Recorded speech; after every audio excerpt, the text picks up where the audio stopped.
J'ai lu ton mail! Hello, hello, bienvenue dans Politique et Serein, l'émission des gens productifs et sereins. Et cette semaine, de nouveau, bonjour Emma. J'ai lu ton mail. Bonjour Romain. Et bonjour Jean-Philippe. Bonjour Emma, bonjour Romain. Bonjour à tous. Alors, aujourd'hui, c'est Emma qui va nous parler des cartes mentales. Tout à fait. Tout à fait. Je vais vous présenter donc le mind mapping ou la carte mentale ou la carte heuristique. Voilà, ce sont trois appellations pour la même chose. Voilà, j'ai tendance moi à parler de carte heuristique puisque c'est l'école française de l'heuristique qui l'appelle ainsi. C'est un outil qui a été modélisé dans les années 70 par Tony Buzan, un Britannique, qui est mort récemment d'ailleurs, mais qui a passé donc sa vie à continuer à construire cette méthode et à le partager à travers le monde. Voilà, donc c'est un outil de représentation graphique. Je pense que chacun voit à peu près ce que c'est. Donc une représentation graphique de l'information, de complexité. C'est un outil qui est biocompatible, j'ai envie de dire, qui reflète le fonctionnement de notre cerveau. Voilà, c'est sa puissance en fait de la carte mentale, c'est de refléter notre façon naturellement, de fonctionner naturellement. Voilà, donc c'est basé sur la représentation qu'on se fait. Donc par exemple, si je vous dis mangue. Le fruit. Qu'est-ce qui se passe dans votre tête quand je vous dis mangue? On a plein d'images exotiques. Ouais. Moi, je vois, j'adore dans les restaurants quand ils le servent en forme de hérisson, là, vous savez. Ah ouais. À l'intérieur, claque. Je pense à un smoothie à la mangue, qui est très bon. Et puis au manguier que j'ai vu un vrai manguier au cours de mes voyages. Donc, voilà. Et j'ai des images mentales de ça.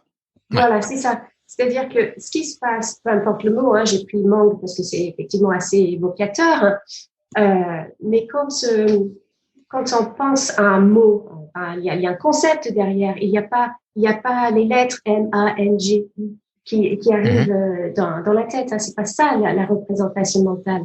C'est l'image de la chose, c'est coloré, il a une texture, il y a parfois même un goût. On peut avoir même le goût dans la bouche quand on pense à la langue. Et donc, la force de la carte heuristique, c'est de se greffer sur tout ça, en fait. C'est de mobiliser tous nos sens pour qu'on rentre en contact avec l'information. D'accord ? Comme si on appréhendait un champ, comme un champ sémantique autour d'un mot, quoi.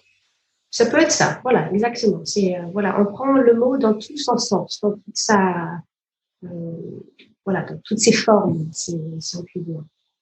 Donc, en fait, avec la carte heuristique, on met les choses vraiment à plat, en fait. On est en train comme si notre cerveau était une pelote de laine qu'on déroule et qu'on met à plat devant nous, sur la carte. C'est ça l'idée, et puis c'est vraiment ce qui se passe. Et une autre grande force, j'ai envie de dire, de cet outil-là, c'est de mettre l'objectif au centre. Donc, c'est vraiment notre objectif qui va au centre de la carte. Et voilà pourquoi on fait cette carte-là, c'est pour cette raison. Donc, c'est un objectif bien clair, bien déterminé qui va au centre de la carte. Alors, je vais peut-être commencer par expliquer comment on construit une carte dans les règles de l'art. Oui, s'il te plaît. Parce qu'on fait n'importe quoi, nous. Voilà. Donc, il y a 7 règles. On va commencer par la feuille. Donc, la feuille, elle est blanche, de préférence, sans ligne. D'accord? Parce que les lignes, ça nous enferme. D'accord? Donc, ce qu'on veut avec une carte, c'est justement d'aller partout en bleu. On va pas être enfermé. Donc, feuille blanche.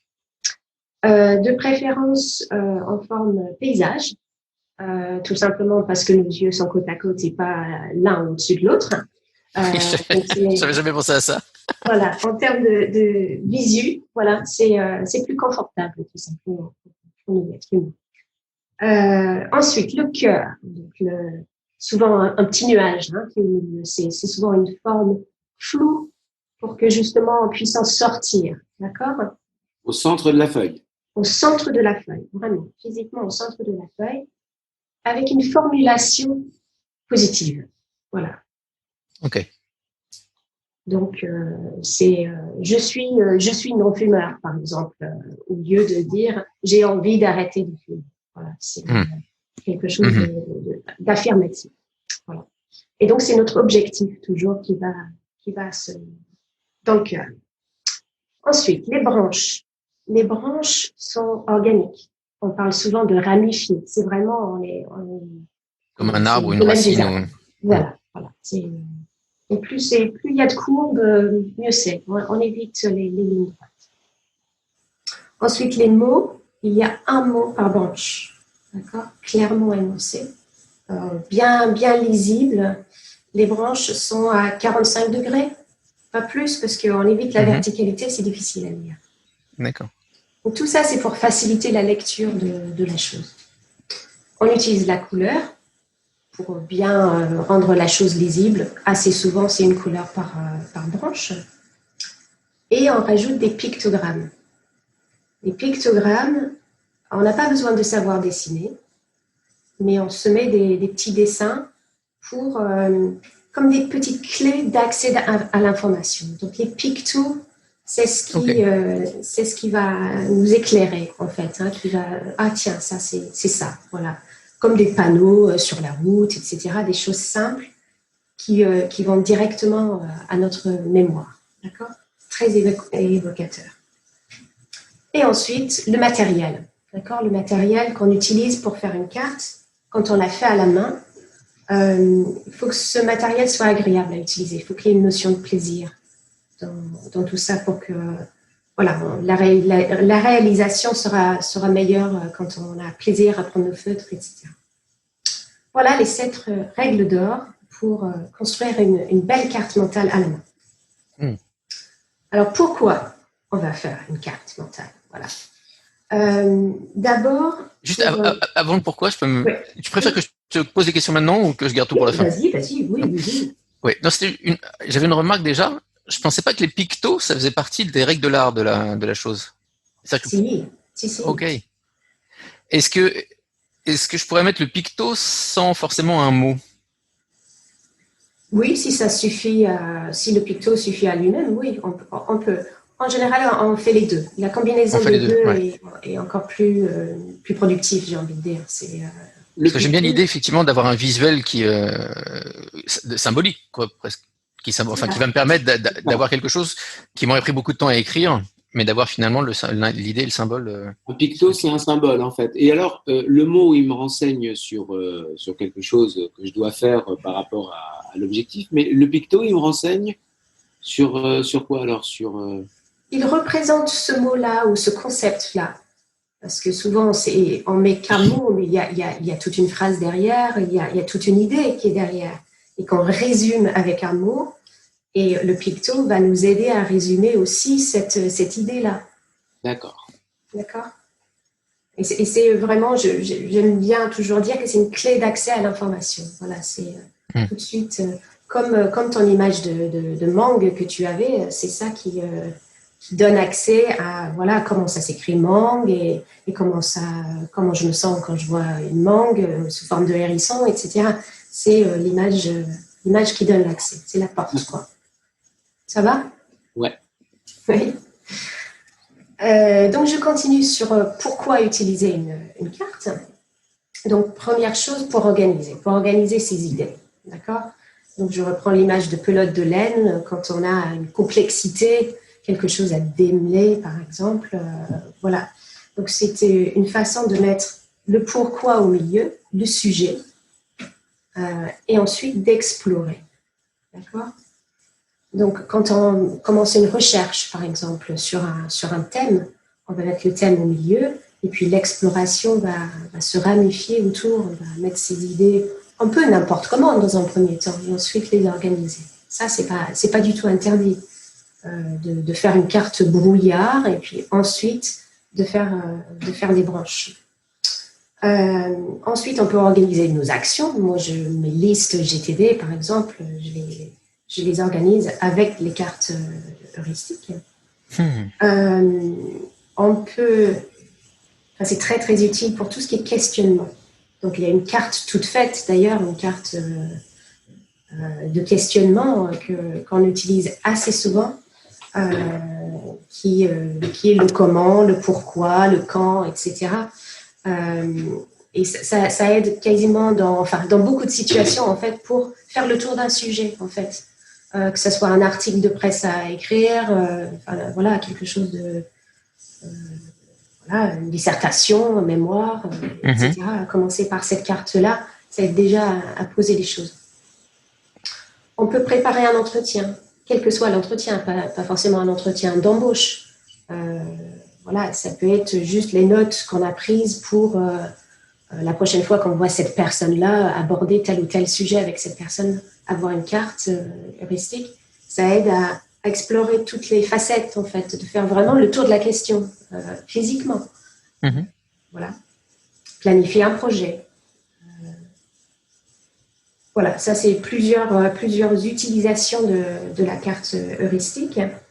Quand est-ce qu'on l'utilise? Justement, on va l'utiliser la même carte avant un entretien ou une prise de parole, pendant, et puis ensuite, après, pour les notes, etc. Donc, on va avoir tout ensemble sur le même support. C'est-à-dire que si tu prends des notes... Pardon, excuse-moi, Jean-Philippe. Non, ça veut dire qu'en fait, ce truc-là c'est presque une œuvre vivante. Oui. Elle va nous accompagner de la conception jusqu'aux leçons que je vais tirer de l'expérience. Tout à fait, sur la même carte. D'accord. Donc ça veut dire qu'en fait, c'est quelque chose qui va un peu avec une forme de journal. Enfin, c'est quelque chose que je peux garder. Il y a une trace, quoi. Il y a une trace, c'est quelque chose qu'on peut garder. En effet, quand on a envie, besoin de mémoriser cette information, parce qu'il y a certaines choses qu'on a besoin vraiment de mémoriser, on peut refaire la carte. D'abord, justement, de mémoire, sans la regarder. Et si on n'arrive pas à tout mémoriser, à tout remettre, c'est justement là, ce serait peut-être une branche qui aurait été peut-être moins bien faite, j'ai envie de dire, moins claire. Et donc, on va réinsister, mettre d'autres pictos, d'autres couleurs peut-être, pour bien ancrer ce souvenir de cette branche. J'aime beaucoup ce cas de figure, ça me rappelle, tu sais, dans l'art de la mémoire, qui est un gros bouquin de Marie Carruthers, et une collègue aussi qui a travaillé là-dessus, où il parle de la mémoire, et notamment des moines du Moyen-Âge. Comment les moines, parce que forcément, recopier un bouquin, ça coûtait quand même extrêmement cher, et puis c'était compliqué, etc. Donc c'était plus simple de les apprendre par cœur. Et les gars apprenaient les bouquins par cœur. D'où les enluminures, en fait. Et tous les bouquins étaient enluminés à ces époques-là, avec plein de signes, etc., pour permettre à la mémoire de se raccrocher à des visuels. C'est-à-dire qu'ils apprenaient pas tant les lettres elles-mêmes, les mots eux-mêmes, mais ils apprenaient les phrases grâce aux images qui étaient peintes, grâce aux enluminures, finalement. Et ils se rappelaient du bouquin en suivant les enluminures, parce que c'était plus facile de se rappeler des enluminures et des couleurs que du contenu mot à mot du texte. Et là, je retrouve un peu le même principe dans tu vois, quand tu dis, j'ai oublié de la refaire, je la refais, peut-être que je change la couleur, peut-être que je change le picto pour quelqu'un qui va me parler plus. Ça, ce sera un sujet passionnant pour un autre podcast, parce que tous les jeux de cartes sont en fait des représentations, on le voit bien dans le tarot, de procédés, par exemple, alchimiques, etc. Et en fait, il y a plein de symboles qui sont apposés sur un même support, et après, ça aide à matérialiser le cheminement intellectuel pour se ressouvenir de quelque chose. Donc, c'est quelque chose qui était assez ancien, ouais. Oui, tout à fait, et tout à fait naturel. Ce sont des choses qu'on fait naturellement. Je prends l'exemple, sans parler même de carte heuristique, une liste de courses que vous faites. Voilà, une vulgaire liste de courses. Voilà, quand on fait une liste de courses comme ça sur un bout de papier, allez, on va dire que c'est une fois sur deux, on l'oublie sur la table de la cuisine. D'accord? Et donc, on arrive dans le magasin et on n'a pas la liste. Bon. Et là, qu'est-ce qu'on fait? On réimagine notre liste et puis, très, très souvent quand même, peut-être pas tout, mais on va se souvenir des choses à peu près dans l'ordre où on les a écrites. C'est vrai qu'il n'y a pas un laps de temps énorme entre les deux choses, enfin, le fait d'oublier et le fait d'être dans le magasin. Mais voilà, on est dans la spatialisation. Ouais. Et donc, mis à part la couleur, c'est aussi ça la force de la carte heuristique, c'est cette histoire de spatialisation pour la mémoire. C'est-à-dire qu'on va ancrer le souvenir par rapport à là où c'est situé sur notre feuille. Et alors, peut-être tu vas en parler après, mais je digresse, hein, parce que ça m'intéresse. J'ai remarqué quand je faisais les cartes mentales, au début, je pensais que j'avais un sens horaire. C'est-à-dire que, tu vois, je commençais en général par le côté en haut à droite, et je pensais que j'allais continuer jusqu'à me retrouver dans l'autre sens, en haut à gauche. Et en fait, non. Quand je me suis regardé faire, je fais de en haut à droite en bas, et après, je pars de l'autre côté, en haut, pour redescendre en bas. Ce qui fait qu'en fait, si jamais il y avait un ordre dans mes cartes mentales, j'ai l'impression qu'il y a un peu que moi qui peux suivre, quoi. Mais est-ce qu'il y a un ordre dans la manière dont on va ranger les informations? Non, pas au moment de faire la carte, ok? Parce que très souvent cette carte-là dont tu parles, tu la faisais pour toi. Après, si tu voulais la partager pour qu'elle soit lue par d'autres, en effet, naturellement, on lit dans le sens horaire. D'accord, dans le sens horaire. Donc, si c'était pour partager avec d'autres personnes, tu rechangerais l'ordre sans doute. Oui, naturellement, c'est sens horaire. Mais quand on le construit, non, justement, c'est justement de mettre des branches là où on sent que c'est bien pour nous. Oui. Ouais. L'information va prendre la place dont elle a besoin, finalement. On va se retrouver en général avec une carte très équilibrée. Et si la carte elle est déséquilibrée, c'est une information en soi. S'il y a un gros trou, c'est que voilà, il y a quelque chose qu'on n'a pas encore creusé. Voilà, les idées sont pas encore là, mais voilà, il y a une branche un peu vide. C'est là où il faut qu'on retravaille. Comme la redondance. On peut avoir voilà le même mot, la même idée, la même chose qui revient sur plusieurs branches. Pas grave du tout. Ça veut juste dire que c'est important. D'accord. Et alors, faut pas essayer de la réarranger, de se dire bah non, j'ai mis 2 fois, donc forcément c'est relié, quoi. Okay. Non, et voilà, c'est juste comme si tu soulignais finalement le fait de mettre plusieurs. Alors, d'accord. Je sais pas si tu as terminé ce que tu voulais en dire de la carte mentale, peut-être pas. J'ai juste je voulais développer un tout petit peu plus les pourquoi l'utiliser en fait. Ouais. Non pas le pourquoi en 2 mots, mais pourquoi. Donc déjà pour la mémorisation, voilà, donc cette histoire de picto, de couleurs, de spatialisation, c'est vraiment très utile pour garder quelque chose en mémoire, pour les étudiants, pour les élèves, les enfants, voilà, ça peut être un outil très, très, très fort. On peut l'utiliser pour l'émergence, voilà, faire sortir des idées. Justement, en partant de ce questionnement de base, faire ressortir d'autres idées, d'autres pistes. Voilà, c'est d'où le nom d'ailleurs de heuristique. Ça vient d'Eureka, j'ai trouvé. Voilà, voilà, cette idée d'émergence, elle est là. On a vu avec l'expérience que la carte, elle sert à développer tout ce qui est sens critique. Pourquoi? Parce que c'est nous qui décidons quel est notre objectif. D'accord? Et on prend l'information qu'on nous donne, mais on le met dans l'ordre qu'on veut. C'est nous qui décidons ce qui est important. Donc ça, voilà, ça développe vraiment le fait de penser sur le moment. Tiens, je mettrais bien ça là. Au lieu de faire un petit peu comme on a appris à l'école avec la dictée, d'être exhaustif et d'aller voilà, de prendre exactement ce qu'on nous donne verbatim. C'est quand même plus intéressant de se poser tiens, ça c'est important pour moi, ça je pense ça va avec ça, de faire ses propres liens. Voilà, donc ça développe le sens critique dans ce sens-là. Du coup, on a un sentiment de maîtriser son savoir qui est intéressant, une aisance donc avec sa mémoire et un appétit d'apprendre parce que finalement on voit qu'on peut maîtriser son savoir, donc on en veut plus. On peut s'en servir pour la prise de notes? Oui. Ouais. Toutes mes notes, je les prends avec une carte heuristique, tout le temps, toujours. Et ça attire toujours des regards dans les conférences, les réunions. C'est assez marrant. Ouais, surtout si tu fais avec des jolies couleurs et des grandes feuilles et tout. Ben oui.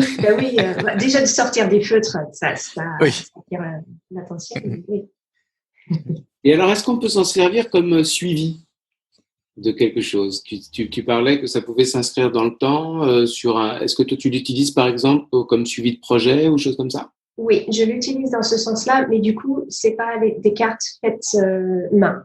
J'utilise un logiciel pour ça parce que c'est plus facile de les relier entre elles, de les ranger, etc. Enfin, le numérique quand même a cette force-là. Voilà, donc j'utilise un logiciel pour faire ça. Parce qu'il y a plus d'items, c'est pour ça? Il y a plus de branches? C'est pour que ce Il soit n'y a pas plus de branches, mais surtout tu peux zoomer sur, tu peux avoir une carte avec un grand sujet et puis tu zoomes sur une branche pour en faire un sous-sujet et le développer et ainsi de suite. Donc on peut imbriquer les cartes les unes dans les autres. D'accord. Et après, techniquement, pour suivre un projet, c'est pas trop fouillis? Non, t'arrives à au contraire, c'est des clés que voilà. Ce qui est intéressant, c'est de passer d'une vue d'ensemble à justement le point qu'on veut regarder. Ça aussi, c'est une force de la carte, c'est d'avoir ces deux vues-là, d'être à la fois très focalisé et avoir la vue sur le reste en même temps. Et puis les relations que ça entretient avec les autres concepts, on va dire, qui sont autour. Oui. Et l'auteur, alors, du coup, celui qui a... Tony Buzan. Oui. Alors lui, qu'est-ce qu'il en dit? Parce que je ne sais pas si il a dû écrire un bouquin ou quelque chose. Et alors, comment est-ce qu'il a découvert ce truc-là et qu'est-ce qui l'a amené à trouver ce truc? Enfin, s'il y a quelque chose d'intéressant à dire de son bouquin, quoi. La découverte, c'était quand il était étudiant et qu'il avait du mal à apprendre, tout simplement. Et donc, voilà, c'était ça. C'était un élève brillant, mais qui n'avait pas de méthode, en fait, pour emmagasiner les informations. Donc, il a commencé à explorer à ce moment-là quand il était étudiant. D'accord. Oui, c'est à peu près tout ce que je peux te dire sur ce que je sais sur lui, en fait. D'accord. C'est intéressant ce point-là parce que ça fait écho à... Il y a le bouquin GTD pour les ados qui vient de sortir. Et on parle pas plus que ça. On parle des cartes mentales un peu, mais comment toi tu conseillerais à un étudiant de se servir de ça? Est-ce que tu lui conseillerais de prendre ses cours sous forme de carte mentale? Ou est-ce que il vaudrait mieux qu'il prenne ses cours, on va dire classiquement, mais qu'après, quand il les travaille, il les retravaille? Est-ce que tu as des bonnes pratiques là-dessus? Alors, j'ai pas souvent travaillé avec des enfants. Je pense que dans un premier temps, pour vraiment justement être sûr de maîtriser son savoir, d'être à l'aise avec la carte, je prendrai les cours de façon classique. Et ensuite, pour les retravailler à la maison, oui, redistribuer l'information pour bien se l'approprier avec une carte mentale. Après, une fois qu'on est très à l'aise avec sa propre façon de faire les cartes, etc., et qu'on a ces petites clés, qu'on sait ce qui va être aide-mémoire, justement, là, pour le coup, je pense qu'on peut passer à une prise de notes avec la carte. Oui, non, c'est vrai que c'est assez fascinant pour l'avoir utilisé quelques fois, et particulièrement pour ceux qui ont une image visuelle, qui ont une mémoire visuelle. Oui. Bon, moi, c'était mon genre. Par exemple, quand j'apprenais des textes au théâtre, je me souvenais la réplique, page combien, je me voyais la tourner. Enfin bon, bref, visuellement, ça fonctionne. Et c'est vrai que simplement, quelquefois, avec quelques mots, le mot se redéveloppe, etc. Et on retrouve les idées et tout. Mais quand même, je trouve que écrire un texte avec cette chose-là, avec les notes qu'on peut avoir prises, enfin, je trouve que cette mémoire-là, elle est quand même fugace, quoi. Et même si la carte, il y a des trucs notés dessus, on risque effectivement d'avoir des endroits d'ombre après, si on n'y revient pas. Ou alors si on ne fait pas revivre la mémoire régulièrement. Ça aussi, ça doit être... c'est-à-dire les regarder souvent, ces cartes heuristiques, euh, pour que la signification, elle reste en mémoire, justement. Oui, c'est ça. Il faut, quand on a besoin de mémoriser l'information, on revient forcément dessus. On préconise justement le lendemain, 3 jours après, une semaine après, et puis un mois après. On connaît la façon de mémoriser, enfin les étapes de mémorisation pour ancrer les informations. Parce que, en revanche, c'est quelque chose qu'on ne peut pas vraiment transmettre. On ne peut pas transmettre. Ça nous appartient à nous. C'est-à-dire que s'il y a un langage commun avec les autres, soit on en a fait une ensemble, et c'est alors peut-être il y a une puissance de ça, de faire des cartes heuristiques avec d'autres. Oui, on peut tout à fait les faire avec d'autres, mais justement les pictos vont prendre tout leur sens. Justement, on va prendre des choses plutôt universelles en fait dans ces cas-là. Et effectivement, peut-être que la façon de ranger va être peut-être plus classique. Et voilà, on va se mettre d'accord sur voilà le sens horaire par exemple pour la lecture. Mais on peut tout à fait collaborer avec une carte mentale, il n'y a aucun souci avec ça. Chacun peut ajouter ses idées. Est-ce que tu es en train de dire, Jean-Philippe, que toutes les cartes mentales que je t'envoie depuis le début qu'on travaille ensemble, tu les lis jamais en fait? Si, mais dans le sens horaire. Et je viens d'apprendre que c'était pas le bon. Donc, je comprends mieux les questions là. Il y aura peut-être des trucs, il faudra qu'on en reparle. Voilà. Ça marche. En tout cas, moi, je suis fasciné par le sujet. Ça me fait penser, ça serait sympa de faire un podcast sur la mémoire. Mais les cartes mentales, je sais que j'en utilise tout le temps pour tout, pour trouver des idées. Alors, j'avais pas pensé à en utiliser pour la prise de parole, comme tu l'as mentionné, Emma. Pour prendre des notes, je m'en sers souvent. Évidemment, le brainstorming, ranger les informations, etc. C'est quelque chose qui devient très facile. En fait, je me souviens personnellement avoir eu au départ un peu une réticence en me disant mais si je mets qu'un ou deux mots, je perds de l'information finalement. Et peut-être que c'est vrai au sens où évidemment comédien, quand tu apprends un texte, tu vas pas apprendre le concept, tu vas apprendre le texte, tu vas apprendre les mots. Donc il faut bien qu'il y ait les mots, quoi. Mais sinon, pour la plupart des cas de la vie courante, si tu te rappelles de l'idée et du concept, ça peut suffire. Moi, je me souviens avoir vu 3 fois le même conférencier, et c'était assez étonnant. C'était sur des sujets qui étaient connexes. C'était pas exactement le même truc à chaque fois. Et par contre, régulièrement, dans chacune de ces interventions, je reconnaissais les interventions des autres fois. C'est-à-dire que je me disais, tiens, mais cette partie-là, et avec les mêmes mots, les mêmes exemples. Enfin, en tout cas, les mêmes exemples, les mêmes concepts. Et suivi d'un truc. Et je me suis dit, mais il a un truc. Et il utilisait il appelait ça des tiroirs, mais c'était le même concept que les cartes mentales, ou tu vois, les lieux. C'est-à-dire qu'il avait des places comme ça, et il avait des ramifications, et il disait, suivant la question, je vais partir ici, ou je vais partir là. D'accord. Et il suivait ces chemins comme ça. C'était assez fascinant à constater de l'extérieur. Et donc, ces notes, ça prenait quelle forme alors? Comment tu dis? Ces notes, ça prenait quelle forme? Tu avais vu comment il présentait ça? Non, il m'a pas montré. Il m'a expliqué, mais il m'a pas montré. Mais je sais qu'il avait des bouts de discours écrits qui étaient pour le coup su par cœur comme un comédien. Et il y a des choses qui étaient plus mouvantes, comme des exemples, des situations, des concepts, etc. Donc c'était un peu un mélange des deux. Quand tu le vois une fois, tu as l'impression d'un mec qui est brillant, qui maîtrise son sujet. D'ailleurs, il est brillant, il maîtrise son sujet. Mais c'est intéressant de le voir 3 fois. Sur un an, j'ai dû le voir 3 fois sur des trucs un peu différents, mais en lien, et de reconnaître. Et de te dire, mais j'ai déjà vécu ça. Et de le reconnaître une 3e fois, mais pas au même endroit. Et pourtant, tout avait du sens. C'était pas comme un cheveu sur la soupe, quoi. D'accord. Donc c'était les déclencheurs, c'était à chaque fois une question de l'auditoire en fait qui faisait. Alors il m'expliquait que ça pouvait être une question parce que j'étais allé le voir après la 3e fois justement pour m'ouvrir de ça. Ça pouvait être lui suivant le moment. Okay. Qu'elle ait décidé de partir par ici ou par là, quoi.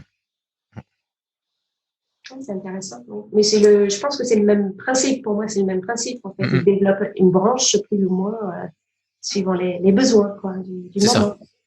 ça. Marche. Bah, écoute, Emma, merci beaucoup. Ouais. Merci à vous. Je rappelle quand même, parce que je ne l'ai pas dit, mais que tu es formatrice en carte heuristique. Tu as une certification de c'est ça alors, rappelle-moi l'association. La certification, c'est de l'École française de l'heuristique et Ok. c'est pour la formation Organiser vos idées avec la carte heuristique. Ça marche. Merci beaucoup, Emma. Merci, Emma.